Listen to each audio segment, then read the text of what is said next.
Okay, so I'm excited to introduce you guys to Kadia. So I have actually never met Kadia. We've never met before until we went to the Broken Bow retreat in Oklahoma. What was it, October? No, it was November. In November, um, and Kadia, she was so nice, like so freaking nice. This was one of the retreats that I've been on that I really didn't know a lot of the women because there were so many girls that were coming back to Grace on Fire, so it was like a whole new team, a whole new atmosphere. And I was like, Katia is just such a down to earth person. And I asked Courtney, I reached out to her a couple weeks ago when I was planning these gift of growth calls.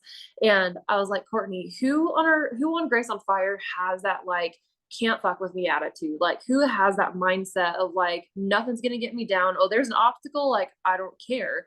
And immediately Courtney was like, you have to talk to Katie. And I'm like, okay, like let's get her on. And as soon as I asked her, she was like, yes, let's go. So I'm gonna stop talking. I'm gonna let you guys hear from Katia. She has a really cool story, and we can learn so much from her. I appreciate that. And I appreciate you guys hopping on and hanging out. I'm just excited to really just talk to you guys and, tell you a little bit of just what I have learned. So, just a little backstory. I'm 25. I just turned 25 in September. I have been in this industry for 7 years. It's all I've done. I turned 18, and I think 2 months after I turned 18, I was in the industry. I hadn't worked an actual job since I was like 17, 16. So this is all I've done. This is all I know. And I wouldn't change it for the world. I, started with one company, really took off there. And then I remember I cold messaged Courtney and I asked her to be a hair model. And then I ended up joining with her. Okay. So I came over to Thrive in, let's see, it was like late 2017. And I was 19 years old at the time. So I'd already been in the industry for a year. So I was 19 when I came into Thrive. We went 80K in 5 months. And when I tell you I was not developed as a leader at that point for how fast my team grew. And that's one of the things I really want to focus on tonight is just, how to prepare yourself to grow a team. How do you become a leader, pouring into your team, the boundaries of it all. And I just had so much thrown at me, and we took off with massive success. And I didn't even get any placement until like 3 years into my business. So that was all like organic and, what I had done. And it was just, I was not ready for it. I was not mature enough for it. And that's just being very transparent with you guys. But the thing is like when you can have that self-awareness that you're not there yet and you work on those things, it will make such a difference in your business and in your team and in your community. So, we took off really fast, and I was with Thrive for 5.5 years. I walked away from a $13 million organization. It was February of 2022. So I left Thrive. And I was gone for a little over a year. So almost 2 years I was gone from Thrive. And while I was gone, it was a struggle. Not having I had never paid my car. Thrive had paid for my car for, almost 6 years. So leaving and not having my car paid for was really, really hard. I went from this is just going to be a very transparent call just so you guys know what is possible in this business. I started making very substantial income at a very young age. By the time I was 22, I was making $20,000 a month. Okay. And I went from making a very substantial income to nothing. And I made nothing, pretty much nothing for the whole time I was gone. I was making maybe $200 a month. Okay. I tried other companies. I wanted to see what else was out there. And I just kept trying to find Thrive in everything I was doing. And what it really made me realize is that when we say we have our hands on gold, we're not just saying that. And the thing that you have to come down to is I watched people say that every single day, but at that time, like I didn't believe it.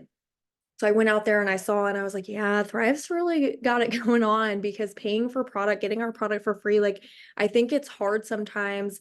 We really take that for granted. And so I just really want to remind you, like, write down why you joined this business, write down the things you love about this business, because when business gets hard, because it's not always going to be easy. You're not always going to be in hyper growth. You'll have periods of time where it's like your team's growing really, really, really, really fast. And then you feel like that stops and you're like, man, maybe it's the company, maybe it's the product, maybe I should go somewhere, maybe this business is failing. And that's not what's happening.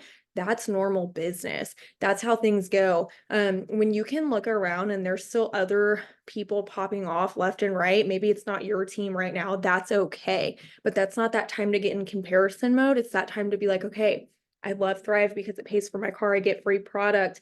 I have an income. And even if that income isn't where you want it to be, by the time I came back to Thrive, I could not go to the store and get my son's formula. I couldn't go, like, I spent the other day, I went and got diapers and formula, and it was like $80. And I was like, I don't know what kind of life this is, but I'm so happy that I have Thrive again, because had that been before my son was born, I would have been at the checkout like shaking, because that's so much money for diapers and one can of formula, right? So just reminding yourself in those hard seasons, like, these are the reasons I love Thrive. Okay. So that's a little bit of my story, that I just, I grew really fast and then I left it all behind. And then I just realized, like, this is the place to be, but I had to remind myself of why. Okay.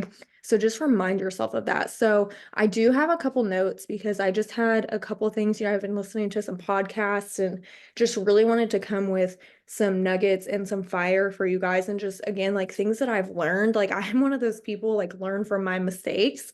Okay. So one of the biggest things is inconsistency.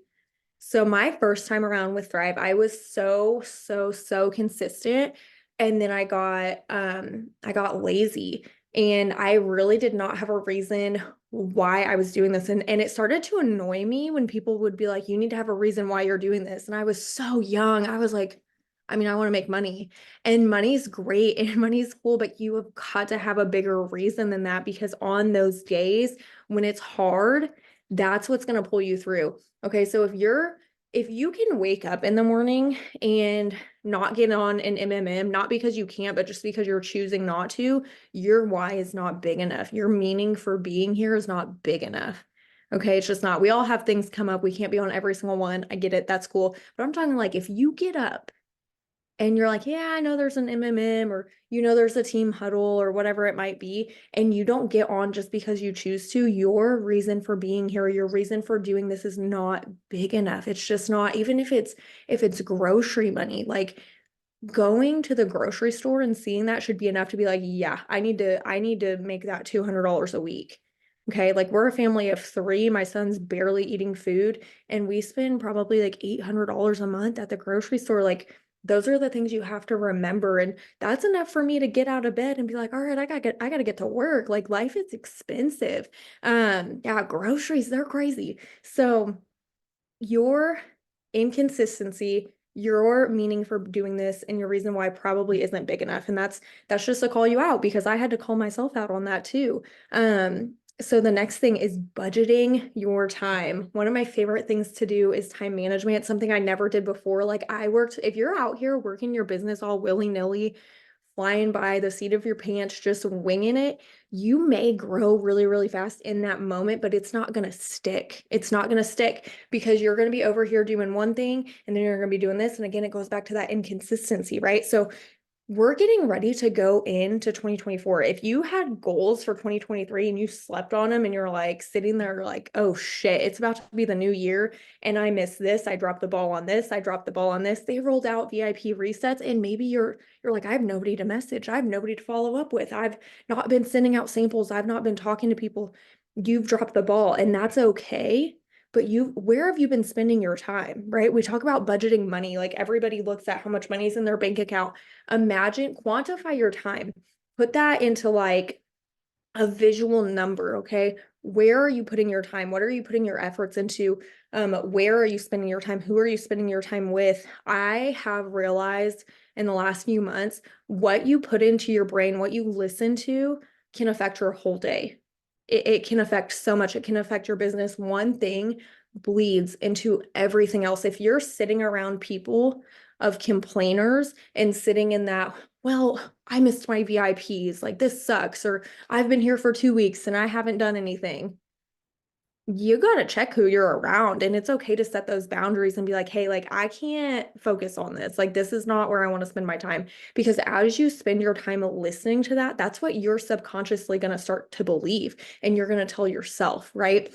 So budget your time, figure out where you're spending your time, who you're spending it with. I want to be around women like we were at that retreat, where we're hyping each other up, we're cheering each other on. We're encouraging each other, and women who have dreams that I hadn't even thought of yet. And I'm like, oh, that's so good, right? Like I want to be around people who are doing better than I am, right? Those are the people I want to learn from. I want to get in the room with those people. So where's your energy going? I want to talk about momentum too, especially going into the new year. Something I want you to think about is when they roll out promos for us, which our company does a lot, and Courtney always says, like, be ready to catch the ball.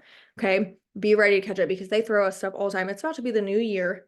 Okay. And if you've been sitting there like, man, my momentum's down, I feel like a lot of times we overuse the word momentum and what it actually means. It doesn't always mean all this crazy hyper growth. Okay. And I'll tell you right now, hyper growth is great and it's a blessing. 90% of the time it's going to fall apart really freaking quick. That doesn't mean there's anything wrong with the company, the products, anything like that. It's just what happens, right? You launch and you're so excited and you're running and you're running and you're running, and you didn't balance your time maybe, and now you're burnt out, and it's finding that balance, right? So going into the new year, when you're thinking about momentum, I love what Coop says, rest, but don't quit.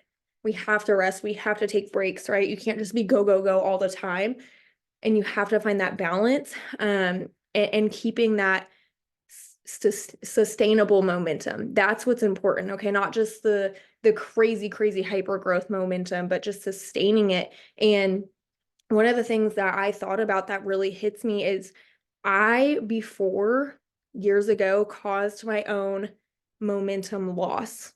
Okay, because we have the company, we have the product, and if you're sitting there and maybe you've been looking at all these other people, hitting rank, hitting VIP resets, and you're like, man, why am I not seeing that momentum? Or maybe something's wrong or whatever. And so you're like, let me go reinvent the wheel, let me try this, let me try that. Instead of sticking to what you may be causing your own momentum loss. Okay.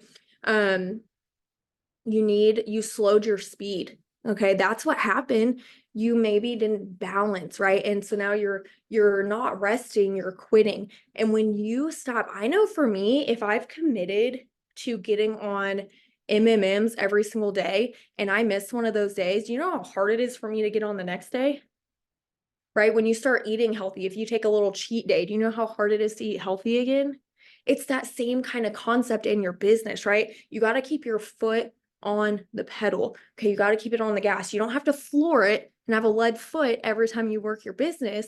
But if you completely come to a stop, it's going to be hard to get your business going again. Though you gotta create those habits. They're so important. And I just really want to encourage you to, going into the new year, and you don't have to wait till the new year. You can literally start today. You can start tomorrow, right? And just carry those habits into the new year to watch your business change. What are you going to do every single day? What are you going to do every week?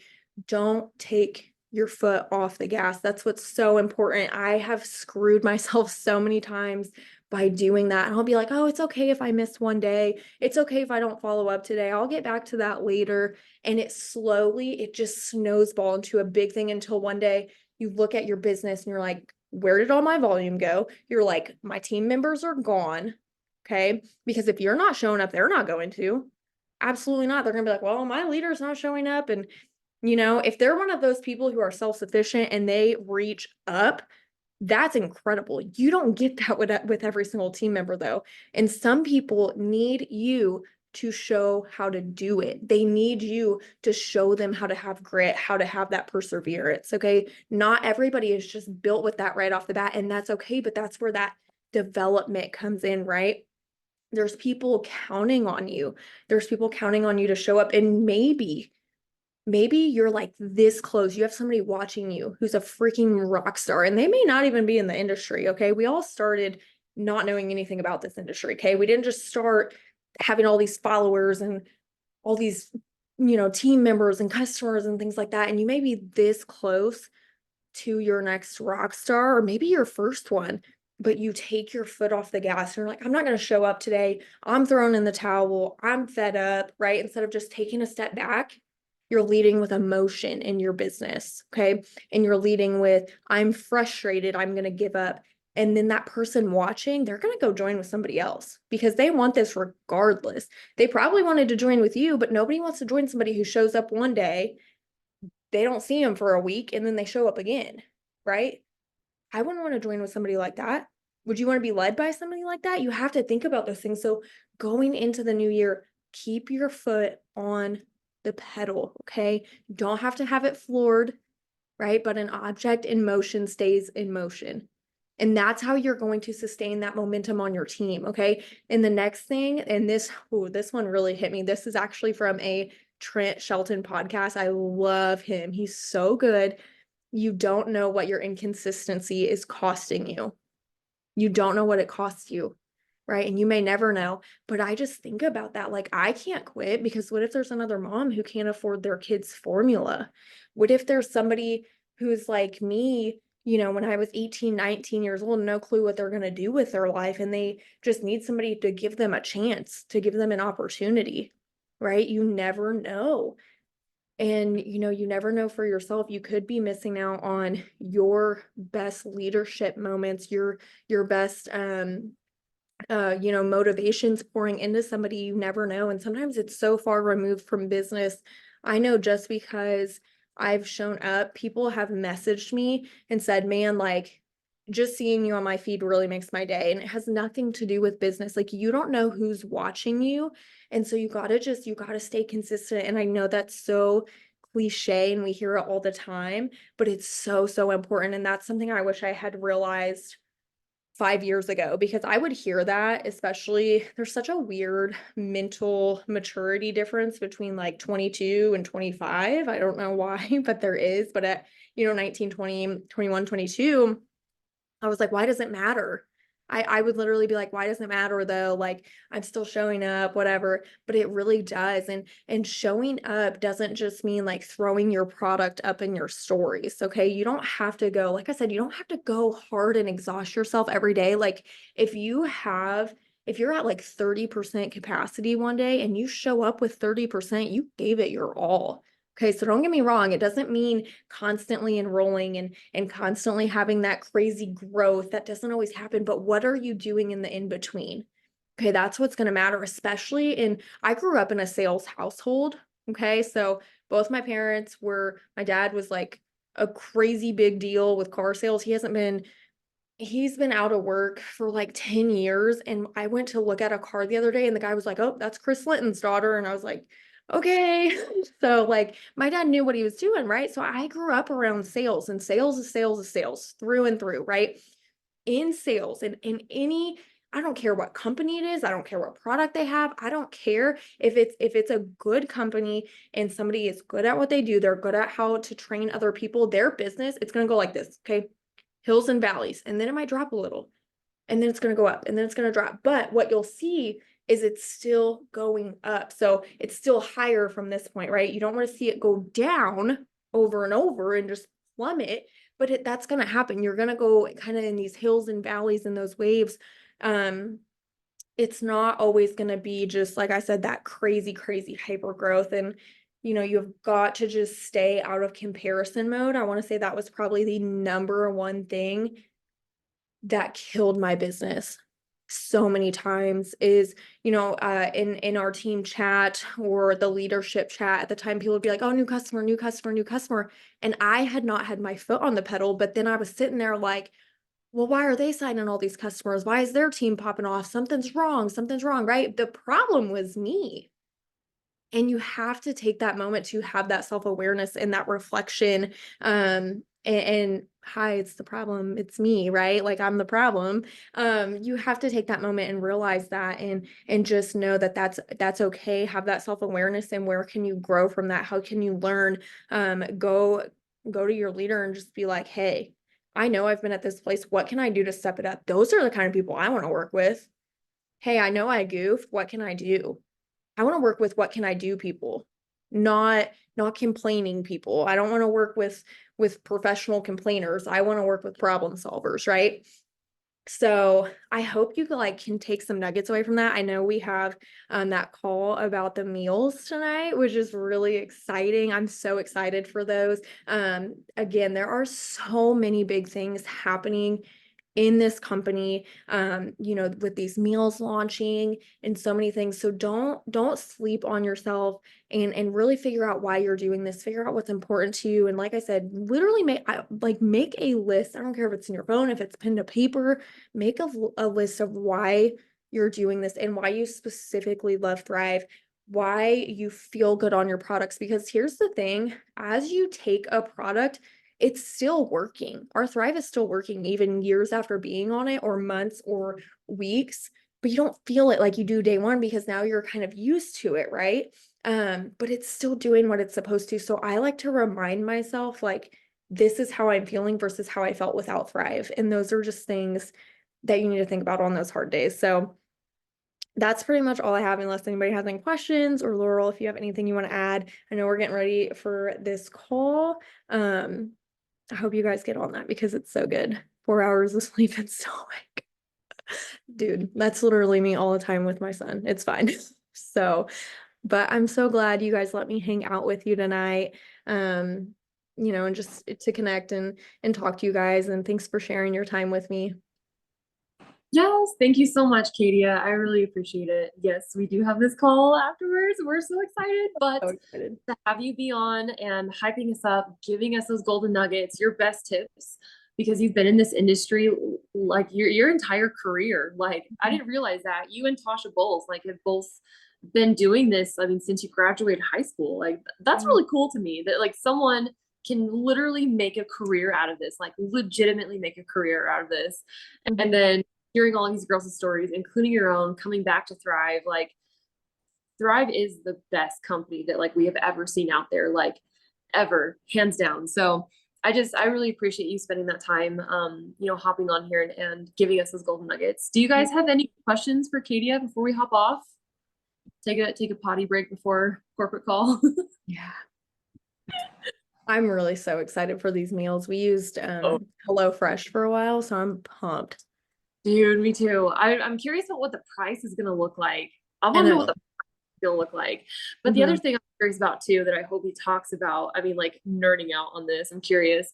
Where I live in BFE, Wyoming, a lot of meal services don't get shipped here. So the fact that they are shipping a beta box makes me like really hopeful for this. So like it's gonna be very available to people Yeah. nationwide. Yeah. I'm excited to hear about it for sure. Me too. All right, we're gonna hop off. Katia, thank you so, so much. I really Yeah. appreciate Thanks for having me on. it. Welcome. Bye, guys.